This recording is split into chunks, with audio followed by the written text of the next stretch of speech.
नमस्कार मित्रांनो, तर आज आपण आता महाडमध्ये आलो मित्रांनो, सव गावामध्ये आलो आहोत. ते मित्र ह्या इकडे पाहाल ना तर गरम पाण्याचे कुंड आहेत ना, काय बोलतात तर ह्याला काय बोलतात? ह्याला सौ गाव आहे, त्यामध्ये गरम पाण्याचे उन्हाळे आहेत. इथे गरम पाणी सारखं येत असतो. हे महाड तालुक्यामध्ये खूप फेमस असं स्पॉट आहे, पिकनिक स्पॉट. थँक्यू. ते मित्र इथे बघाल ना तर बघा गरम पाणी वाफा येते तिकडून. आणि तर मित्र या पाण्यामध्ये आहे ना सल्फरचं प्रमाण जास्त आहे, खूप जास्त आहे. वेदांत काय बोलशील? त्याच्या आत खाली ना म्हणजे ही आहे ती गरम पाणी सल्फरचा ही आहे इथं इथं म्हणजे गरम पाणी इथनं येत असतो. आणि 3 आहेत कुंड ह्याच्यामध्ये. हा एक आहे, ह्याच्यामध्ये आंघोळ करतात आणि त्यामध्ये कपडे धुतात. तर नदीच्या बाजूलाच आहे. इथं यायचं असेल ना तर म्हणजे महाडमध्ये असं जर आपण म्हणजे शिरगाव फाट्याच्या इकडनं खाली आलो तर तिकडनं गाडीने येऊ शकतो. नाही तर जर तुम्हाला म्हणजे बोटीने यायचं असेल तर मग इकडनं त्या साईडने म्हणजे हायवे जो आहे तासगावकडनं महाडला येतो, तिथं तुम्हाला बोटी भेटतील. काय एवढा हे नाही की 10-20 रुपयामध्ये इकडं आणतो. 10-20 रुपये घेतात, 10-20 रुपये घेतात, जास्त नाही. तर मित्र इकडे बाजूलाच कुठली ही ना मित्र, बाजूलाच सावित्री नदी आहे इकडे. हे बघा मित्र, इथं सावित्री नदी आहे.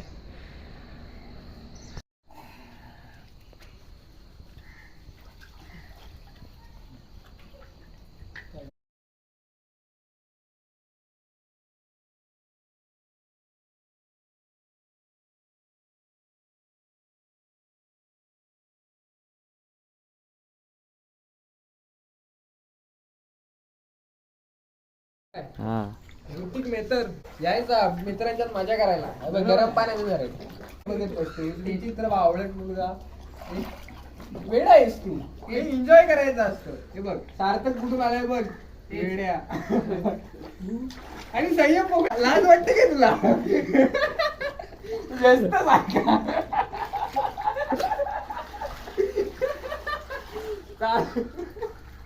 तर मित्रांनो आपण आता आलो ते म्हणजे आपल्या सोबत आहे वेदांत. मित्र आता आपण जाणार आहोत ना ते म्हणजे वालनकुंड ना वेदांत? काय हो, वालनकुंडला ना आपल्याला तिथं वरदायिनी मातेचं मंदिर आहे. आणि इकडं म्हणजे डोंगरांमध्ये शिवाजी महाराजांची प्रतिमा दिसते. तर तिकडं जरा इकडे बघाल ना तर महाराजांचा चेहरा दिसतो, म्हणजे निद्रावस्थेत चेहरा पाहायला मिळतो. तर आपण तिकडे जवळ जाऊन बघूया. जाऊ मित्रांनो, इकडे ना वालनकोंड देवस्थान आहे. आणि इकडे आहे ना हा बघा, हा इथे लिंगाणा किल्ला आहे. आणि बघा इकडे चेहरा दिसतो त्यामध्ये. मित्र महाराजांचा चेहरा पाहायला मिळतो. आणि इकडे आहे ना ते मासे असतात इकडे याच्यामध्ये, हे आहे ना कोण त्याच्यामध्ये देवाचे मासे बोलतात. आपण जाऊन बघूया ते मित्रांनो. हे बघा इथं मासे पाहू शकता किती आहेत. हे बघा मित्रांनो, इकडे आहे ना इथे त्यांना खायला लाया टाकल्या ना काय सर्व एकाच ठिकाणी येतात. हे बघा इकडे पण आहेत मित्रांनो. इथं बघाल ना त्या माशांना खाण्यासाठी लाया टाकल्या जातात. हे बघा मित्रांनो इथे दिसतात की नाही. मित्रांनो इकडे पाठीमागे बघाल ना अथर्वच्या, तर महाराजांची हे निद्रा काय मुखदर्शन होतं महाराजांच्या. याच्या मागे शेजारीच आपल्याला किल्ले लिंगाणा दिसतो. त्याला स्वराज्याची कारागृहही म्हटलं जातं. चढाईचा असा कठीण किल्ला आहे. त्याला जाऊया तिथून पाण्यामधून वाट आहे किंवा मग वरून यावं लागतं पुण्यावरून. मागच्या साईडला बघाल तर श्री आई रामवर्धनीचं मंदिर आहे, जे की रायगडाच्या कुशीमध्ये वसलेलं एक महाडमधील एक फेमस प्लेस आहे.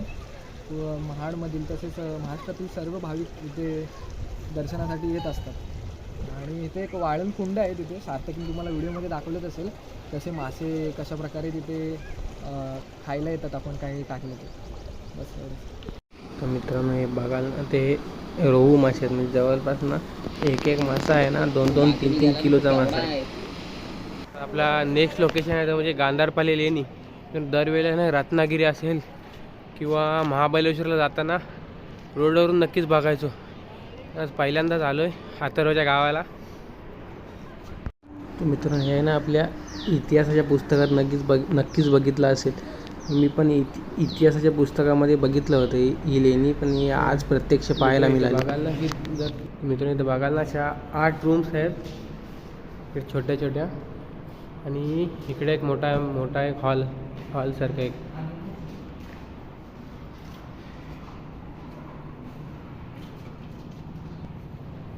दगडात बघाल ना, हे बघा इकडे वर पण असं आतमध्ये आहेत ना, म्हणजे रूम्स कोरले आणि त्याच्या आतमध्ये ते बसायला वगैरे जागा केल्या नाही ना, नक्षीकाम केलं आहे इकडे, म्हणजे बौद्धकालीन लेणी आहे. आणि इकडे आहे ना पाण्यासाठीच्या टाक्या बनवल्या आहेत.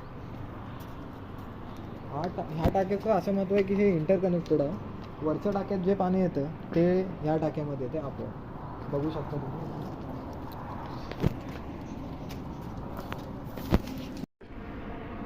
स्तंभ ना, स्तूप.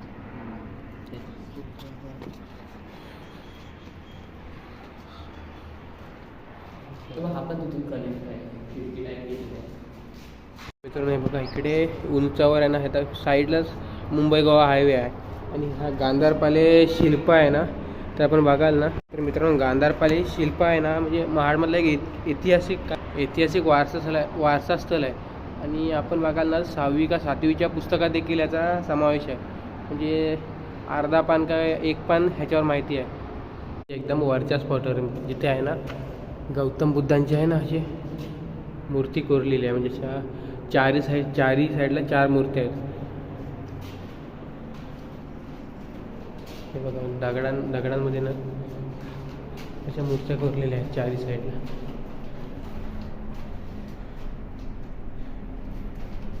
इकडे बघाल ना, इथे पूर्ण आहे ना असं एक मोठी जागा आहे अशी.